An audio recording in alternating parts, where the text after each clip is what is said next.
Selamat datang di video pembelajaran materi kuliah organisasi dan arsitektur sistem komputer.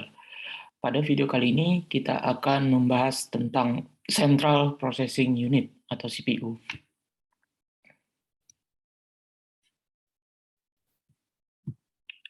Seperti yang mungkin sudah kalian tahu selama ini, yang namanya Central Processing Unit itu merupakan sebuah benda atau hardware yang merupakan bagian dari sistem komputer, di mana hardware ini seperti terlihat pada gambar di slide, bentuknya merupakan microchip ya, chip berukuran kecil, rata-rata berbentuk persegi ya, dan di dalamnya terdapat kepingan logam seperti itu, seperti yang terlihat di gambar ya. Nah, jika kita melihat kembali bagan yang sudah kita pelajari di materi sebelumnya, bagan dari sistem komputer ya, secara struktur, letak daripada CPU ini berada di pojok kiri atas atau disimbolkan dengan garis putus-putus tersebut, sebuah kotak garis yang di dalamnya terdiri dari garis putus-putus. Nah, kalau dilihat di dalamnya itu terdapat beberapa bagian sebenarnya ya, bagian kecil lagi daripada CPU. Di mana bagian-bagian tersebut tentu mempunyai fungsi dan tujuan masing-masing di dalam CPU. Seperti kita tahu, CPU sendiri merupakan perangkat keras komputer yang memahami dan melaksanakan perintah dan data dari perangkat lunak. Jadi, setiap perintah data yang diinputkan dari user, ya, itu akan diproses di CPU. Atau bisa juga dibilang sebagai mesin yang menginterpretasikan atau mengeksekusi instruksi yang tersimpan dalam memori.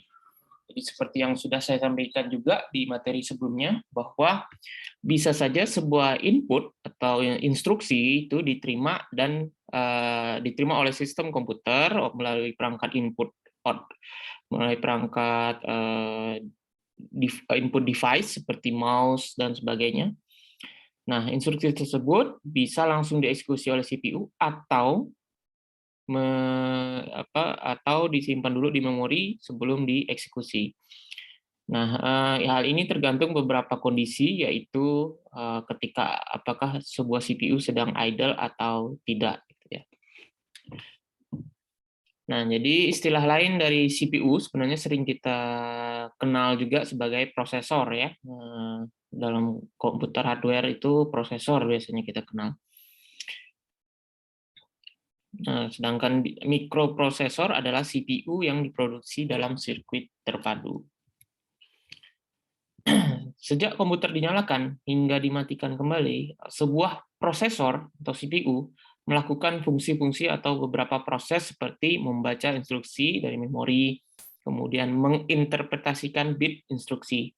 Jadi ketika sebuah instruksi, misalnya kita mengklik sesuatu, menekan tombol keyboard huruf A, di dalam komputer tidak akan itu diolah atau dimengerti sebagai huruf A, tapi semuanya diubah menjadi bit-bit biner, ya, 1 dan 0. Kemudian mengeksekusi operasi sederhana yang dipresentasikan oleh instruksi, mengambil instruksi berikutnya dari memori, dan seterusnya. Jadi selama komputer hidup, ya, prosesor akan terus bekerja selama ada input yang diberikan oleh penggunanya gitu. Nah, kita membahas poin pentingnya yaitu terkait komponen daripada si CPU. Kalau dilihat di gambar sebenarnya ada 3 ya, yang termasuk ke dalam gambar. Namun I/O bridge sendiri sebenarnya konteksnya di luar CPU atau prosesor ya. Tapi bisa dikatakan dia bagian komponen karena dia yang mengatur kontrolnya sebenarnya. Nah, kita lihat pembahasan yang pertama. Kalau dilihat di gambar tadi ada yang namanya register ya. Bentuknya seperti tumpukan-tumpukan gitu ya. Nah, sama seperti visualnya, gambarnya, register sendiri merupakan alat penyimpanan kecil yang mempunyai kecepatan akses cukup tinggi yang digunakan untuk menyimpan data atau instruksi yang sedang diproses.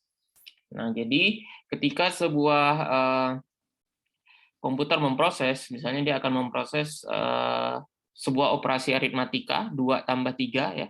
Jadi misalnya kita menginput 2, kemudian tambah dan 3, berarti itu ada 3 instruksi yang diterjemahkan oleh si CPU. Nah, setiap instruksi tersebut seperti saya bilang disimpan diterima dalam bentuk bit-bit biner. Nah, bit-bit biner inilah yang nantinya disimpan di register-register tersebut. Secara analogi, register ini dapat diibaratkan sebagai ingatan di otak bila kita melakukan pengolahan data secara manual, sehingga otak dapat diibaratkan sebagai CPU.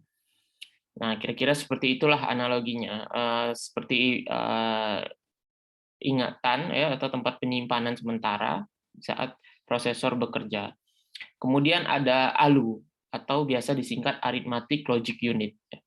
Nah, disinilah fungsi sebuah unit tersebut melakukan operasi aritmatika dan operasi logika berdasarkan instruksi yang ditentukan. Jadi di dalam komputer sendiri atau lebih tepatnya prosesor itu hanya mengenal operasi aritmatika dan operasi logika. Apa itu operasi aritmatika? Ya seperti penjumlahan, pengurangan dan sebagainya. Sedangkan logika yaitu AND dan OR. ALU sering disebut mesin bahasa karena bagian ini terdiri dari 2 bagian, yaitu unit aritmatika dan unit logika bulan yang masing-masing memiliki spesifikasi tugas tersendiri.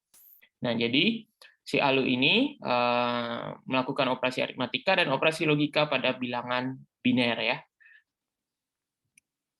Nah, yang terakhir si unit control atau I/O bit berfungsi mengambil instruksi dari dan ke memori utama dan menentukan jenis instruksi tersebut. Apakah penyimpanan ke register atau proses di ALU-nya gitu. Nah, beberapa fungsinya seperti mengatur dan mengendalikan alat masukan, mengambil instruksi, mengambil data, dan menyimpan hasil proses ke memori utama atau main memori kembali. Di operasi CPU sendiri dikenal beberapa istilah untuk menyederhanakan beberapa alur data atau jalannya data. Seperti load ya untuk menyalin byte atau word dari memori utama ke register. Nah, kemudian ada juga store, itu proses sebaliknya. Kemudian ada proses update, sebagaimana kita tahu fungsi update untuk mengubah. Jadi register yang ada di dalam setiap komputer itu tentu kapasitasnya tidak besar, tapi mempunyai kecepatan proses yang tinggi. Sehingga untuk melakukan prosesnya, setiap slot di dalam register tersebut perlu diupdate secara cepat ya oleh si CPU. Kemudian ada juga I/O read ya, kemudian ada I/O write, itu sama-sama fungsinya untuk berkomunikasi dengan device I/O. Nah, kembali lagi ke cara kerjanya seperti sudah saya singgung sebelumnya ya. Yang namanya CPU erat kaitannya dengan RAM atau main memory. Nanti di bagian memori kita akan bahas itu secara detail. Setiap instruksi yang akan menuju prosesor akan diperiksa oleh I/O bridge. Apakah sebuah prosesor sedang memiliki tugas atau sedang sibuk? Kalau sedang sibuk atau memiliki tugas, maka akan disimpan sementara di yang namanya memori, main memory atau RAM. Nah, kemudian ketika memiliki CPU sudah memiliki slot untuk memproses sebuah informasi, sebuah instruksi, maka I/O bridge akan mengambilnya dan meletakkannya di prosesor. Setelah diproses, maka akan dikembalikan lagi ke memori. Nah, ini juga yang sering kita lihat dalam kondisi tertentu di dalam komputer atau device kita, ya, ketika kondisi atau sebuah prosesor sedang penuh, maka cenderung komputer bekerja sangat lambat ya, karena itu tadi setiap proses tersebut harus melewati yang namanya prosesor atau CPU ya. Nah, memori sendiri sebenarnya memegang peranan penting ya ketika sebuah instruksi atau sebuah program dibuka ya dengan prosesor yang dengan prosesor yang memiliki kecepatan proses yang tinggi, Memori juga perlu mendukung dalam hal mengeksekusi program gitu ya. Ketika kita memproses sebuah instruksi atau komputer kita membuka aplikasi, rata-rata beberapa aplikasi tersebut akan dibuka sementara, maknanya dibuka sementara ya, dijalankan di memori. Nah, jadi kalau kita bisa analogikan, kalau kita menginstal sebuah Adobe Photoshop atau Microsoft Word, file installernya besar ya 1 GB, sedangkan misalnya 5 GB gitu. Kemudian memori kita, RAM kita cuma 1 GB atau 2 GB. Logikanya itu tidak akan cukup gitu kan secara kapasitas. Namun sebenarnya yang dieksekusi atau dipanggil di main memory atau RAM adalah bagian dari aplikasi yang merupakan core atau inti dari aplikasi itu untuk dijalankan. Sedangkan yang ukuran sebuah aplikasi yang besar itu hanya merupakan file-file yang sifatnya dipanggil atau dibutuhkan jika ingin digunakan saja. Kalau tidak, dia akan disimpan di hard disk. Nah, kira-kira gambarannya seperti itu. Kenapa CPU dan memori itu tidak perlu kapasitas yang besar ketika menjalankan sebuah program. Ya, tapi kembali lagi, kalau kita memang ingin melakukan multitasking yang sangat banyak, sangat cepat, maka kita perlu yang namanya RAM dan CPU yang besar. Oke, mungkin itu sedikit gambaran mengenai materi Central Processing Unit atau prosesor. Terima kasih.